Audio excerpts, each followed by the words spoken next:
Praise the Lord. மகாபரிசுத்த தேவனுடைய சந்நிதியில் இந்த அதிகால வேளையில் இணைந்து ஆண்டவரை துதிக்க உதவி செய்த தேவனுக்காய் துதிக்கிறேன்.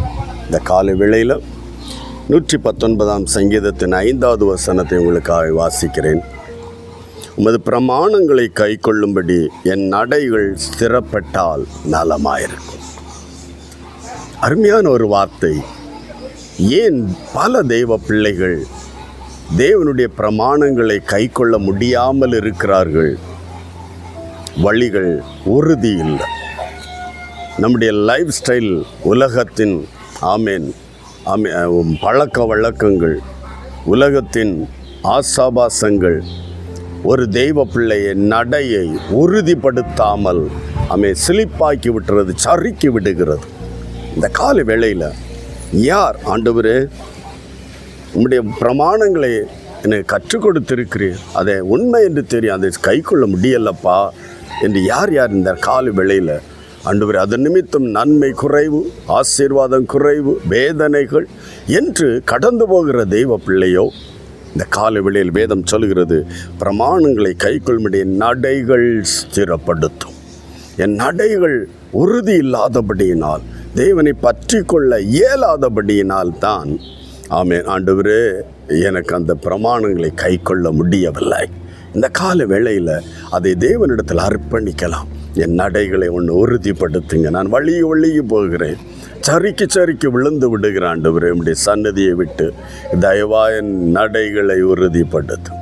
வேதம் சொல்லும், உன் வழிகளிலெல்லாம் நீ அவரை நினைத்து கொண்டால் உன் வழிகளை அவர் செவ்வைப்படுத்துவார். இந்த காலை வேளையில் நம்முடைய வழிகள், நடைகள் செவ்வைப்படுத்த இந்த வழிகளிலெல்லாம் இன்று முதல் நினைத்துக்கொள். நீ கற்பனைகளை கை கொள்ள உன்னால முடியும். தேவ பிரமாணங்களை கை கொள்ள உன்னால முடியும். அந்த பலனை தேவன் உனக்கு தருவார். நீ எந்தெந்த இடத்துலலாம் விழுந்து சறுக்கி போனாயோ அந்த இடத்துலெல்லாம் உன் வழிகளிலெல்லாம் கர்த்தரையே நினைத்து கொண்டு நீ கடந்து செல், தப்பித்து கொள்ளலாம். பாவ கட்டிலிருந்து விடுதலை ஆகலாம். பிரமாணங்களை கை கொள்ள தெய்வ பலனும் பெற்றுக்கொள்வார். ஒரு நிமிடம் செபிக்கலாம்.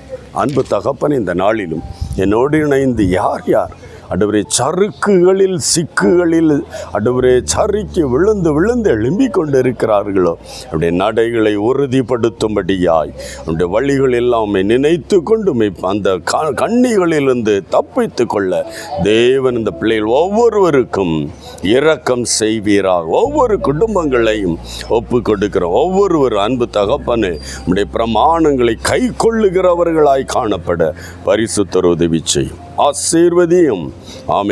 நடைகளை ஸ்திரப்படுத்துவீராக. இயேசு கிறிஸ்துவின் மூலம் ஒப்பு கொடுத்து செபிக்கிறோம் நல்ல பிதாவே. ஆமென். கர்த்தருடைய நடைகளை ஸ்திரப்படுத்துவார். நீ பிரமாணங்களை கைக்குள்ள ஏதுவாயிரு. God bless you. Praise the Lord.